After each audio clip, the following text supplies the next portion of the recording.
Araw-araw akong may hinaharap na buhay at kamatayan. Sa ospital, walang oras para huminga. Wala ring puwang para sa kahinaan. Pero sa tuwing tatawagan ako ni Alexa at maririnig ko ang boses niyang pagod na rin, naaalala kong kahit pagod ako, may isa akong dahilan para umuwi. Siya. Miss De Vera, kailangan ka sa boardroom now. Yes, sir. Hindi ko na nga alam kung kailan ako huling kumain. Pero wala akong magawa. Kailangan kong patunayan na kaya ko tong posisyon na to. Pero kahit nasa harap ako ng charts, graphs, at investors, ang nasa isip ko, kumain na kaya si Ivy? Nakapagpahinga na kaya siya? Code Blue! Mabilis akong tumakbo. Ilang oras na akong walang tulog, pero wala akong choice. Isang gabi na naman na ang tanging comfort ko ay ang screenshot ng mukha niyang natutulog. Love, sabi ko sa phone, next weekend, akin ka. Walang duty, walang meeting, just us. Tahimik siya sa kabilang linya. Paano kung tawagan ako ng ospital? Sasabihin ko sa langit na wag munang kumuha ng pasyente kasi kailangan kita.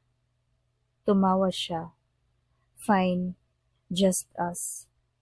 Dumating kami sa rest house ng pamilya ko sa Tagaytay. Tahimik, presko, walang business, walang rounds.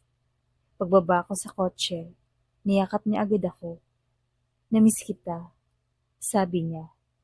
Ako rin. Hindi na ako nakapagsalita. Hinalikan niya ako sa labi. Marahan, hindi nagmamadali.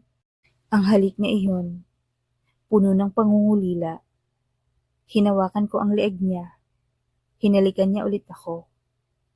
Hanggang maglapit kami sa isa't isa. Hanggang wala na kaming ibang naririnig, kundi ang tibok ng puso namin. Nakahiga kami sa kama, magkatalikod, pero maghawak ang kamay. Pagod ka ba? Tanong niya. Oo, pero hindi sa'yo. Tumawa siya. Minsan, naiisip ko, ano? Na baka dumating ang araw na magsawa ka sa'kin. Umikot ako at sinarap ko siya. Ivy, alam kong busy ka. Alam ko rin na pagod ka. Hinaplos ko ang pisngi niya. Pero ikaw lang ang gusto kong sabayan, kahit pagod ako. Nagtitigan kami, tahimik, walang salita. Lumapit siya. Hinawakan niya ang kamay ko. Pwede ba kitang mahalin ngayong gabi? Hindi ko na siya sinagot. Hinalikan ko siya. Mainit ang halik. Dahan-dahang nag-alis ng damit. Walang pagmamadali. Walang pressure. Hinapos ko ang likod niya. Hinila niya ako sa ibabaw. Bawat halik, may kasamang luha.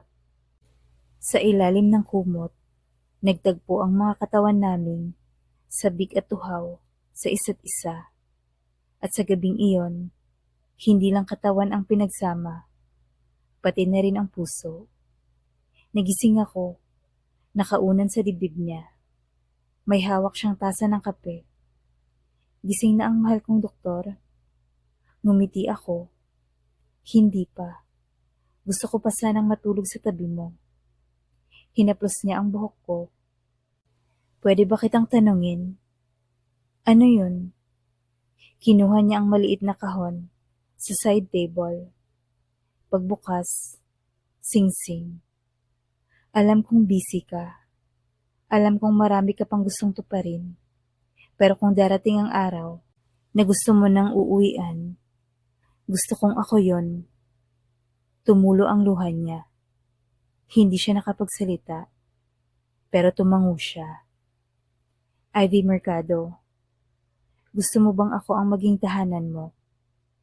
Tumakbo siya sa akin. Niyakap ako. Hinalikan ako. Mainit at mabagal. Tulad ng unang halik namin. pero mas buo at mas sigurado. Oo, Alexa. Nasa terrace kami. Pinag-uusapan namin ang future. Clinic, business, tahanan, aso, maybe baby. Hindi importante kung kailan. Basta ikaw ang kasama ko. Oo, basta tayo ang magkasama. Hindi naging madali ang lahat. Pero sa dulo, hindi pa rin nagbago. Ang malamig na tingin, ngayon, ay puno ng pagmamahal. Ang seryosong estudyante, ngayon, ay handa nang magsimulang bumuo ng tahanan. Sa bawat tagumpay, ang isa't isa pa rin ang pinakagusto nilang makitang umiti.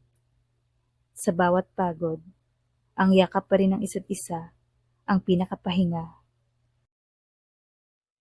Thank you for watching. Please don't forget to like and subscribe. Bye!